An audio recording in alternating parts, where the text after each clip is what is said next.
Hello and welcome to episode 21 of the 1/160th of a second photography podcast.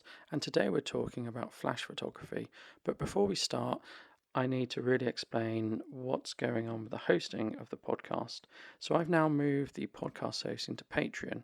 And the reason I've done this is to reduce my running costs and hopefully get some support with the running of the podcast.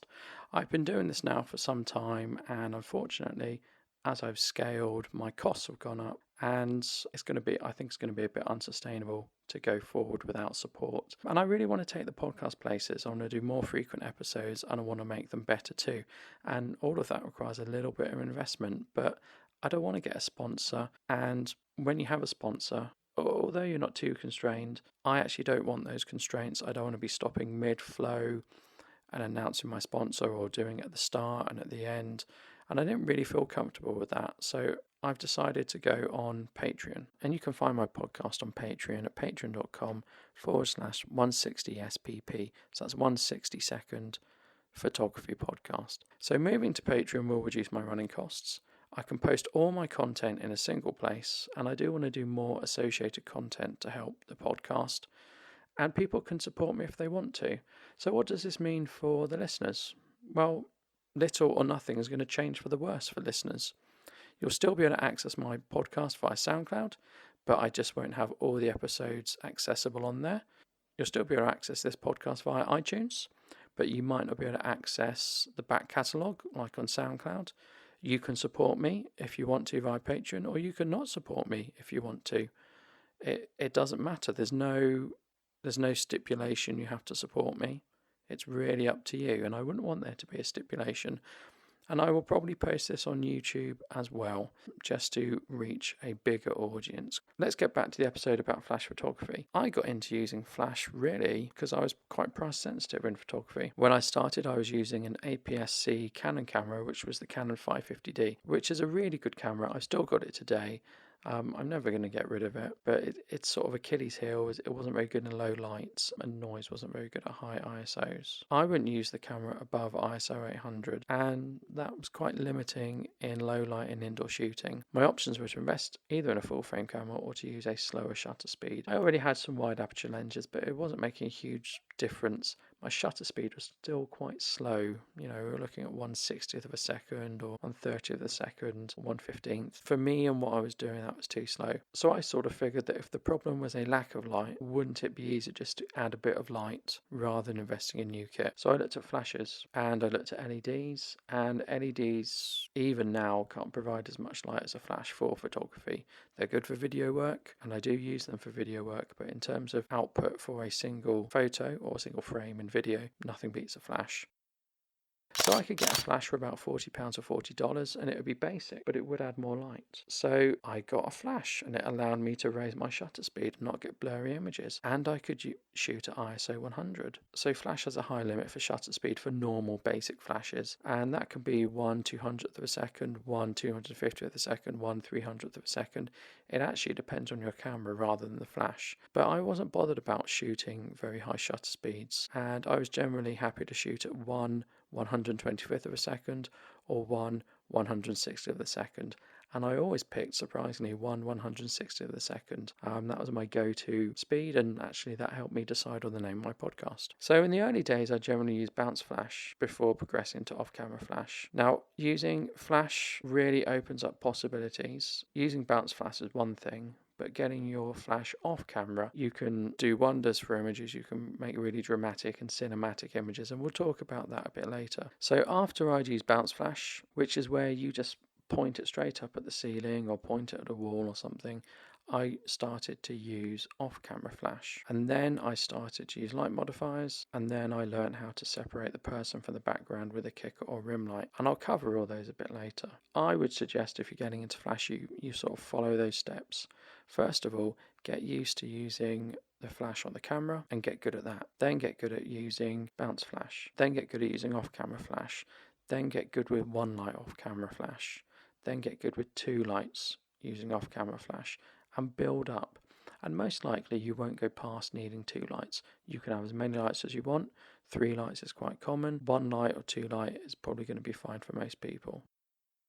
So for on-camera flash, you either point it straight at your subject or you point it up at the ceiling, or you bounce it off somewhere else. Now, most ceilings are white, and so that means when you fire light upwards, they're going to bounce off the ceiling and they're going to come down onto the subject. Now, that looks really good and that looks really natural because that mirrors the way we see light as humans. We see light falling from the sky to a subject and we don't question it because that's what we're brought up with and that's what we're used to. Now, with the ceiling being so much bigger in comparison to the subject, you also get a nice soft light. So sticking a flash on a camera, getting the right exposure with flash and just firing at the ceiling, you'll get a really good picture as long as you're indoors. If you're outdoors, that's obviously not going to work. If your ceiling's black, it's obviously not going to work. If your ceiling's coloured, it's going to give a tint to your images, but by far using bounce flash is the easiest and simplest method. I think now is a good time to talk about hard and soft light, and that's quite important with flash, and that's quite important in the images you want to create. But it's not immediately obvious what hard and soft light is. Hard light is harsh light, and the light, the bright to the shadow part of the image is fairly instant. There's no gradual transgression, it's instant. And examples of this would be someone standing in the sun on a hot day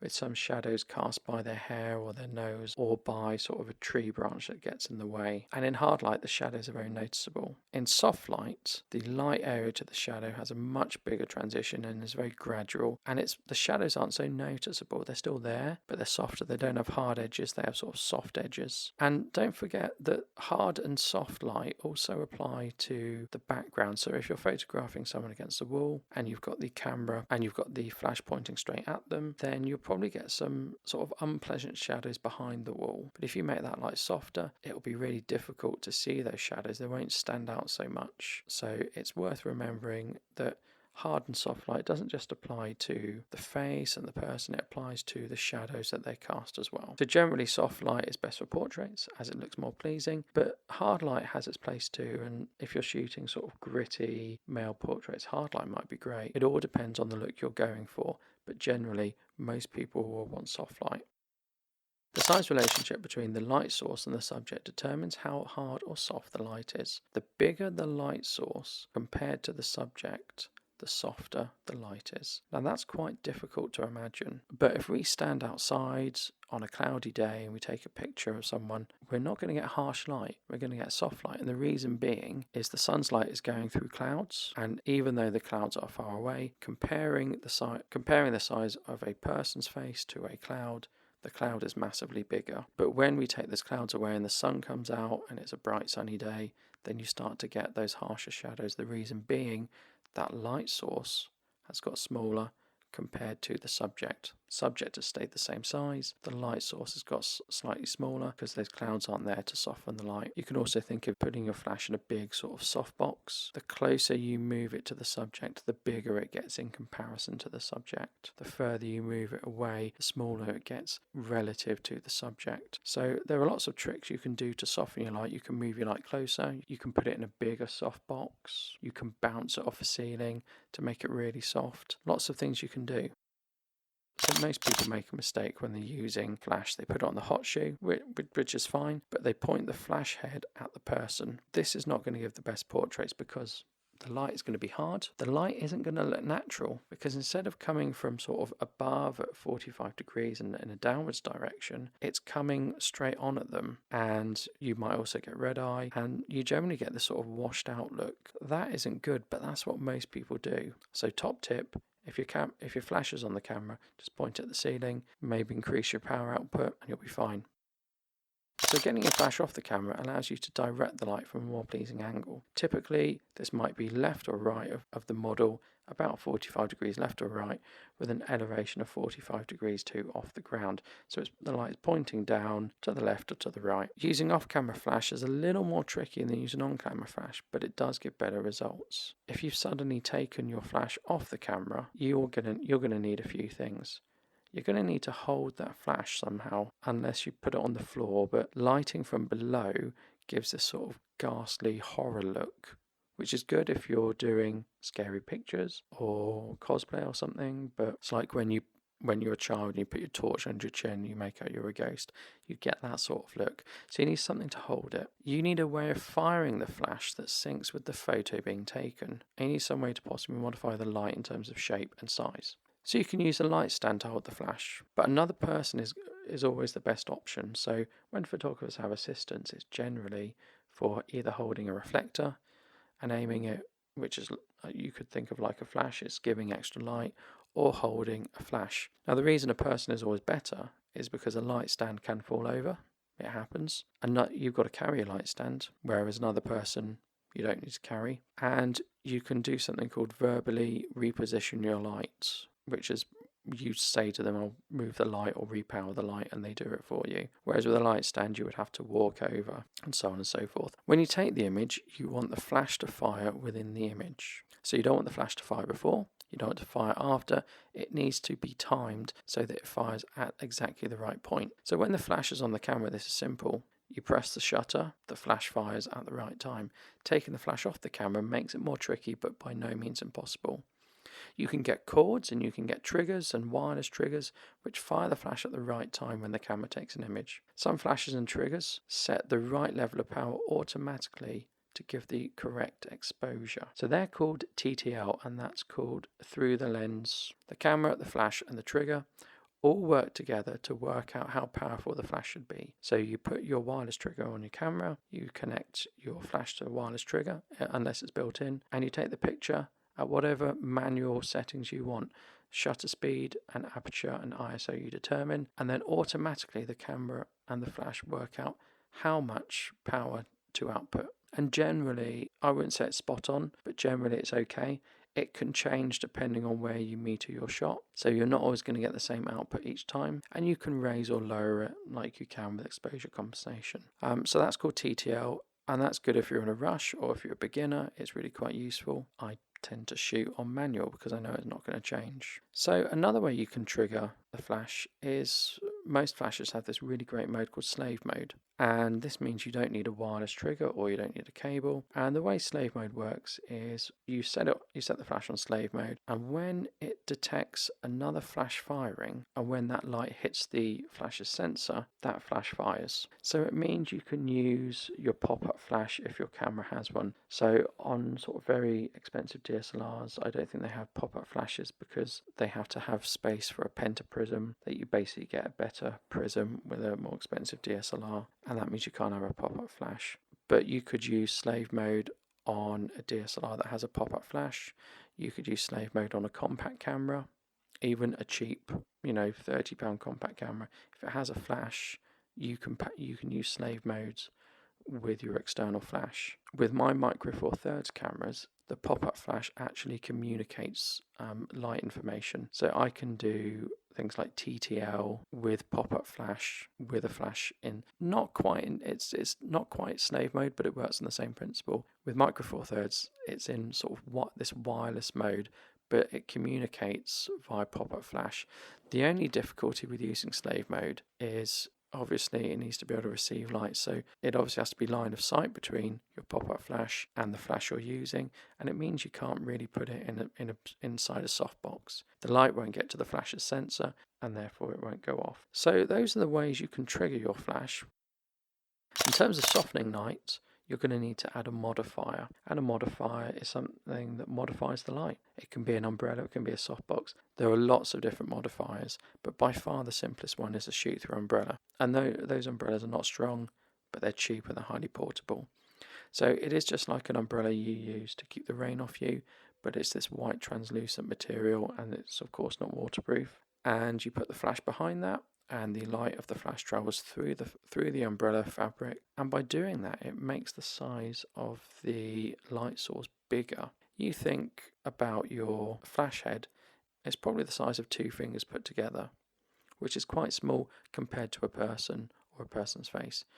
If you fire that through an umbrella, all of a sudden that light source gets bigger. Light will come from all of the umbrella rather than something that's the size of 2 fingers. So it gets bigger and it softens the light. They will break, those umbrellas. At some point they will break.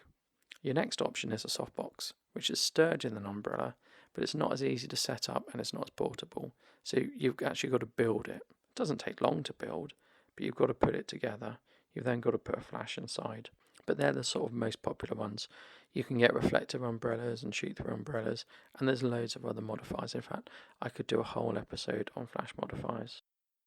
So where would I start with flash? If I was just getting into flash photography, I would get a simple flash. Should you get a TTL one? It's really up to you. You could spend a little bit more money and get a TTL one, but the likelihood is if you are keen on flash, you're going to get more than one flash. So you might as well see how you go with a manual one, and then maybe your second one is a TTL one if you want to. And I would start by using bounce flash, as I've said before, and I'd bounce it off the ceiling, and I'd get used to using flash. I'd get some AA batteries too, because flashes need 4 high-powered batteries, typically AA, and they eat through them. So buying some rechargeable batteries and a recharger will save you an awful lot of money in the long run. So you might set your flash manually, you might take an image and you might look at the image and think, right, I need to adjust that. And very soon you can sort of think, right, I need to go up 2 or I need to go down 2, and you get really good at sort of working out how to power your flash. So you need to take a few test shots when you're doing flash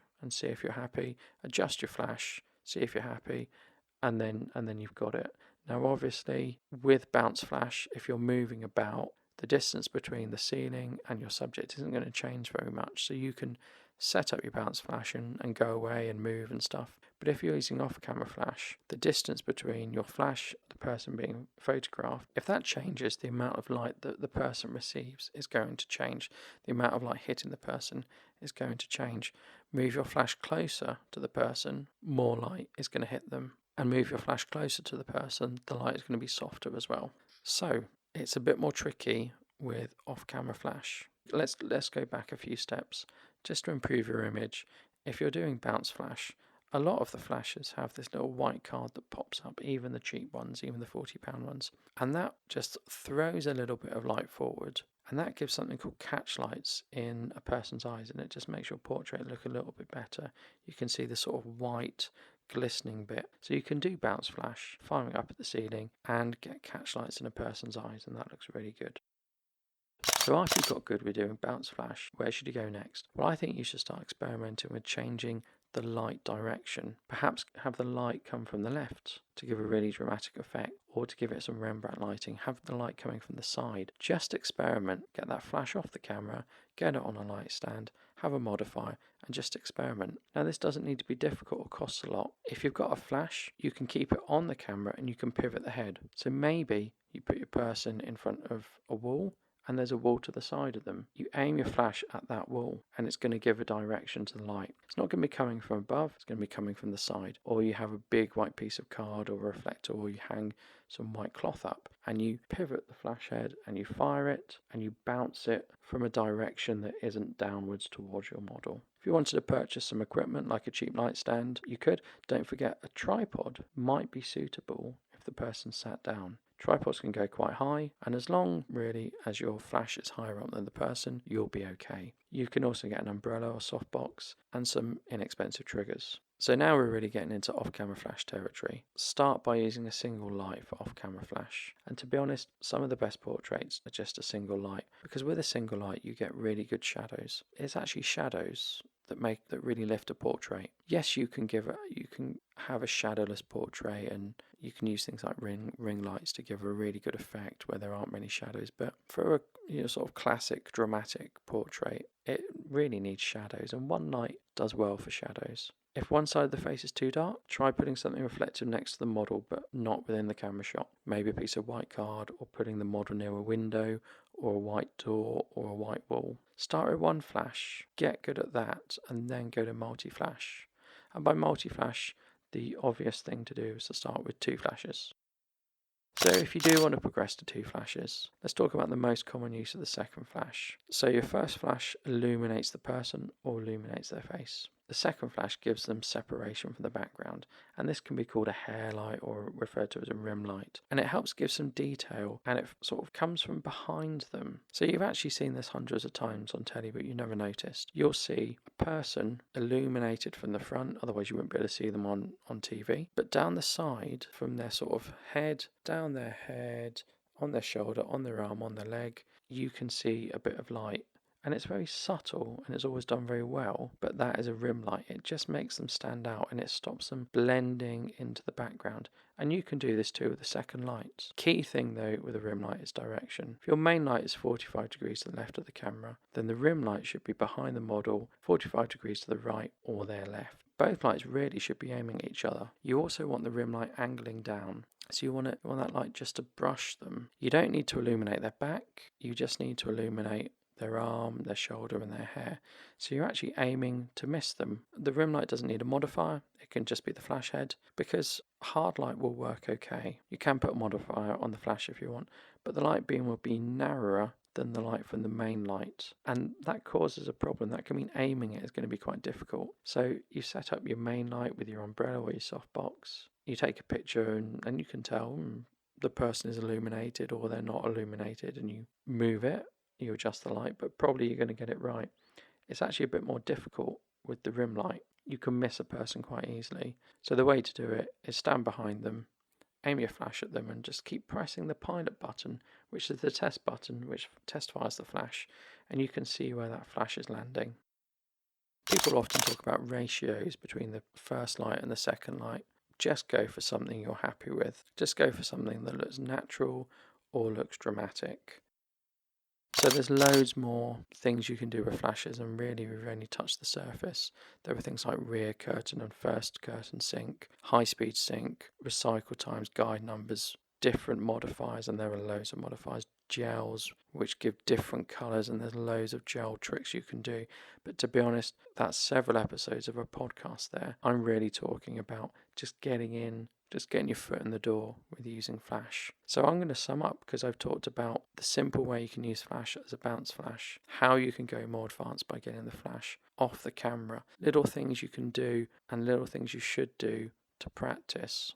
Use one light, then use two lights, experiment, see what you like, light someone from behind, that will be very dramatic, that will give a very good sort of rim light or a silhouette. Try it out and let me know what you think. Don't forget to check out the podcast on Patreon.